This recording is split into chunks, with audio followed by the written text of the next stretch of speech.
You guys remember this guy? Any government is not built on the shoulders of Jesus Christ. That government is headed for a fall. This is Tony Spell. He was at the center of controversy when the pandemic really started to set in early March 2020. Most churches were doing the responsible thing and suffering through like the rest of us. There was a wave of Zoom signups so they could hold their services online. People lost their jobs. Some lost their pensions. Others lost their lives. We were trying to adapt to a new normal, trying to figure out how to protect ourselves and the people around us. We all suffered for the sake of others, except Tony Spell. When we as a society needed him to be responsible for everybody's protection, he said, No. So what's he up to now? Acting like a nutter. What else? He just released a new video recently. He wanted to make sure we knew what he was all about, in case we didn't know already. So we're gonna take a look at what he did to end up with this ankle bracelet, and then we'll watch his latest video. Let's get into it.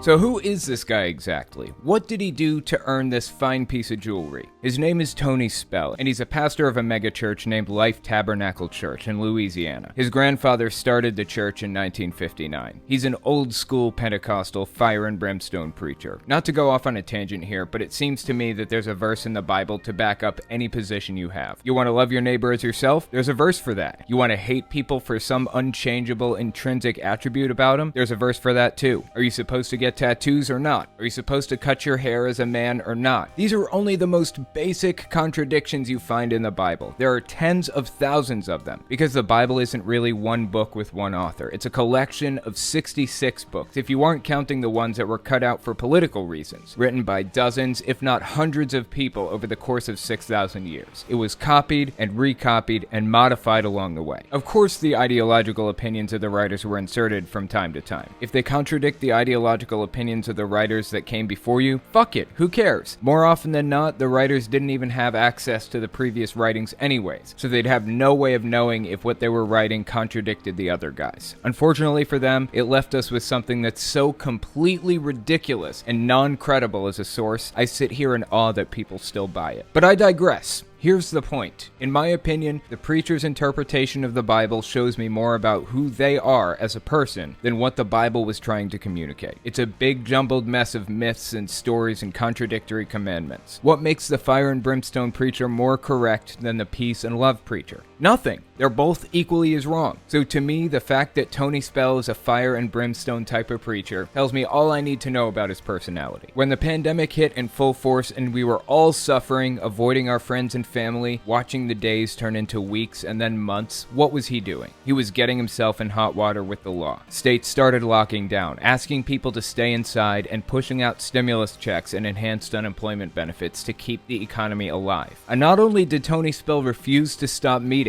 thus violating the law in his state and putting people's lives in danger, he said, quote, "Death looks to us like a welcome friend. True Christians don't mind dying. They fear living in fear." When people suggested doing online services through Zoom, like every other responsible pastor was doing, he said, quote, "It doesn't work. If it did work, why has America spent billions and billions building churches?" Not only did he not hold services online, but when he did hold in-person services, he refused to have his members wear masks and he refused to observe basic social distancing guidelines. Who wins here? Who's he trying to stick it to with this? Yes, we all suffered because of his actions. Yes, it became even more widespread and infected even more people because of what he did, turning his church into a pandemic hotspot. But ultimately, his actions hurt himself and his members the most. He was ordered not to hold in-person church services by law. He could hold it online to his heart's content, but he was legally banned from doing it in person in the middle of a raging pandemic. So what did he do? He did it anyway. And, of course, there were protests. I guess Tony Spell got fed up with the protester and let his fire and brimstone side slip for a second, because around April 20th, about a week after the Easter Sunday service, he tried to run the protester over with his church bus. It's kind of a his word against the protester type of situation though, right? I mean, who's the state going to believe? A pillar of the community like a Pentecostal pastor or a godless heathen protester? Lucky for us, there's video of it. He was arrested for this and put on house arrest. He said, quote, "This is the the proudest day of my life to be persecuted for the faith. Sadly, the dude probably still doesn't realize that he's not being persecuted for his faith. He's being prosecuted for breaking the law. But people like him will use any incident they can to drum up controversy and support from fellow extremists. After all that, some reporters went to his house to see what he had to say for himself. Check this out. This ankle bracelet was tied on my right ankle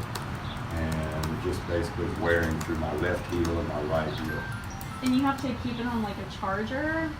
If I don't plug it in every now and then, it will become annoying.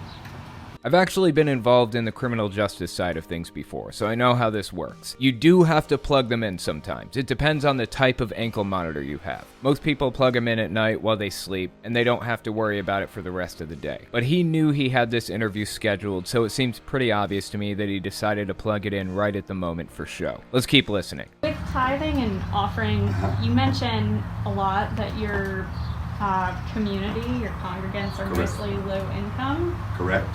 So how is it that even if every single one of them are tithing, is that enough money? How's it enough? 2 fish and 5 loaves. Once God breaks it and blesses it, he multiplies it. Where's my rich parishioners? I have none. Sure. This is the ministry of multiplicity.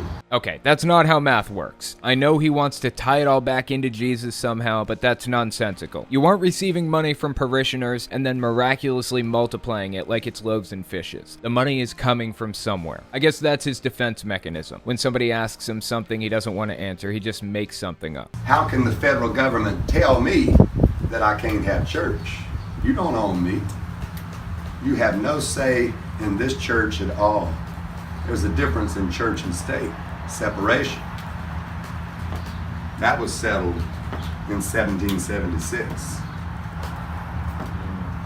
You can tell the dude is a little agitated based on how hard he's rocking that chair. Now, as far as what the government is allowed and not allowed to do, that's partially true. The government can't come in and tell you what to preach about. They can't appoint new pastors or fire old ones or any of that. But for the sake of public health, they can tell anybody indiscriminately to limit their gatherings to a certain number of people. If you're doing in-person gatherings, he wasn't being singled out because he's a church. He was being told, along with every other club and group out there, that if they want to meet, they have to do it online. A perfectly reasonable requirement, but this dude had to turn it into something else to fuel his persecution complex. And aside from all that, make note of this bit right here. There's a difference in church and state. Separation. That was settled in 1776. I feel I have to point out that this wasn't settled in 1776. It was settled in 1802, when Thomas Jefferson wrote letters to Danbury Church. They were concerned about the government getting involved in the church. They came to the U.S. to escape that kind of thing. And Thomas Jefferson clearly outlined exactly what the Establishment Clause meant in the Constitution. But I have to say, this is particularly ironic coming from him, based on what he said in his latest video. This one is brand new, just came out. Let's give it a listen. Any government is not built on the shoulders of Jesus Christ. That government is headed for a fall. It is impossible to govern a nation without God in the Bible. Okay, well that seems like a complete contradiction to me based on what he said a minute ago, right? This is a two-way street. It's called separation of church and state for a reason, not separation of state. Church is supposed to stay out of state business and state is supposed to stay out of church business. It's in everybody's best interest. Things go sideways when the two become intertwined. We have a billion examples of it throughout history, but he doesn't give a shit. Dictatorships always use the church to their advantage to control people. Look at how Russia uses the church, but he doesn't give a shit. And aside from that, why does he keep doing the hut thing? What's that all about? It is impossible for our Constitution to work.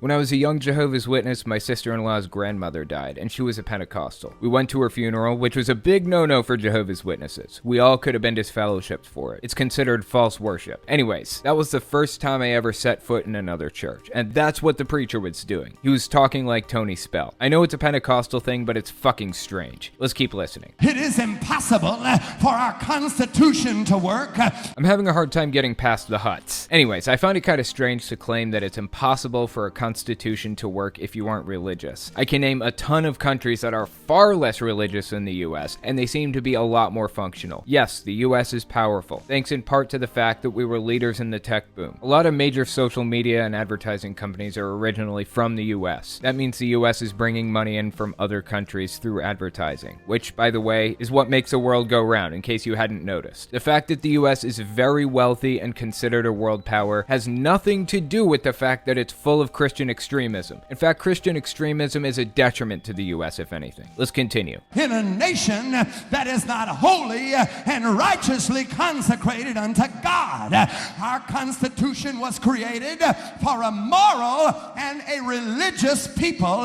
It is wholly inadequate in the government of any other. Wow, this dude sounds like he really hates the US government. That's not very patriotic. Don't get me wrong, I'm not really patriotic either. I just think it's fucking bizarre to have this deep, unearned sense of admiration and devotion to the country of your birth. But again, I digress. Let's continue. And I know some of you, I've heard you tell me time and time again that we get uncomfortable when you talk about our government.